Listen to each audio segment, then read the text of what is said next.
সবাই একসাথে মরে না, তারা ধুঁকতে ধুঁকতে মরে, একটা একটা করে শরীর গলে যায়, চোখের সামনেই মাংস ঝরে পড়ে, তবুও বেঁচে থাকে কয়েকদিন, কয়েক সপ্তাহ, কেউ বা কয়েক মাস। আজকে আমরা সংখ্যা হিসাব করতে চাই, কতজন আহত, কতজন নিহত। কেউ আজ, কেউ কাল, আর কেউ 1 মাস লড়ে হঠাৎ চলে যাবে। তখন হয়তো আমরা বাঙালি অন্য কোনো ইস্যুতে ডুবে যাব, আর এই আগুনে পোড়া শিশুর কান্না চাপা পড়ে যাবে কোলাহলে। ক্লাসরুমে বসা শিশুরা কেউ ভাবেনি আজ তাদের পোড়া গন্ধ ছড়িয়ে পড়বে ঢাকা শহরের বাতাসে। স্কুল ব্যাগ হাতে করে যারা এসেছিল তাদের অনেকেই এখন শুয়ে আছে বার্ন ইউনিটে, চোখ খোলা তবু দৃষ্টি শূন্য।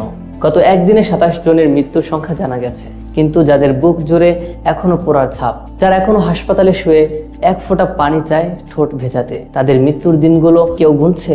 আজ না হয় 27 জন মারা গেছে, এভাবেই প্রতিনিয়ত সংখ্যা বড় হবে কিন্তু খবর ছোট হবে। কেননা আমাদের দেশে ইস্যু বদলায়, কিন্তু